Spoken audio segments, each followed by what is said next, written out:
So the other day, I had a bit of an epiphany about Andy Warhol.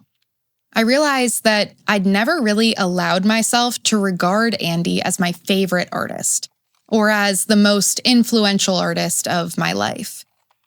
For a long time, I downplayed Andy's role in my world and in art history in general. I'm from Pittsburgh. So is Andy.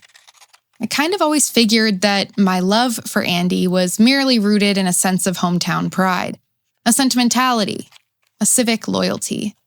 I just thought, oh yeah, he's from here. Of course I grew up surrounded by his work, seeing his stuff plastered everywhere. If you know Pittsburgh, you know that we revere our own.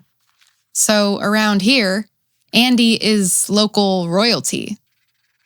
I always kind of assumed that his influence upon art and culture was a bit overstated, oversized, exaggerated as a piece of local folklore or legend. It took me a while to recognize Andy's global impact. As I grew up, I started to travel more, and thanks to my artist mother, I visited some of the best art museums in the world.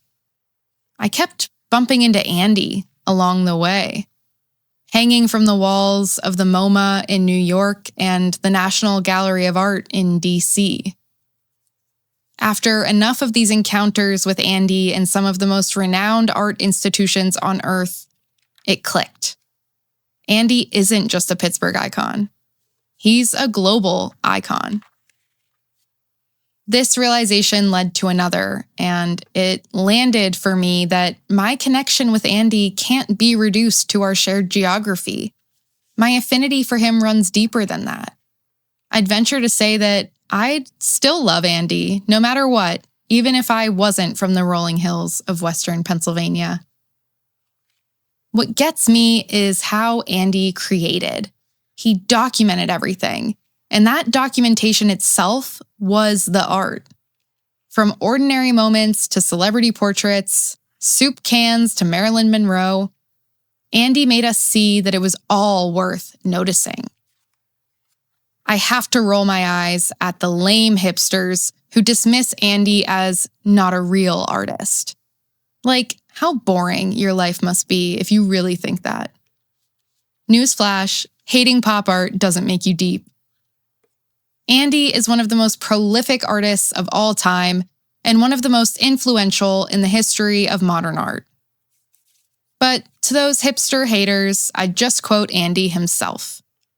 Don't think about making art, just get it done. Let everyone else decide whether it's good or bad, whether they love it or hate it. While they're deciding, make even more art. I'm not coming on here to definitively state that Andy is the most influential artist of all time. That's someone else's argument to make. What I know is that Andy Warhol is the most influential artist of my life. His impact shows up in the way I compulsively document my world and share the details of my life online without overthinking it. I just press post. And whenever I doubt myself, I remember Andy's words. Always leave them wanting less. That's my permission slip to keep going, even when I feel silly for sharing so much. I'm so grateful that I grew up with Andy in my veins. Visiting his museum in Pittsburgh's North Side, leaving cans of Campbell's soup at his gravesite in the suburbs, seeing his work on gallery walls around the globe.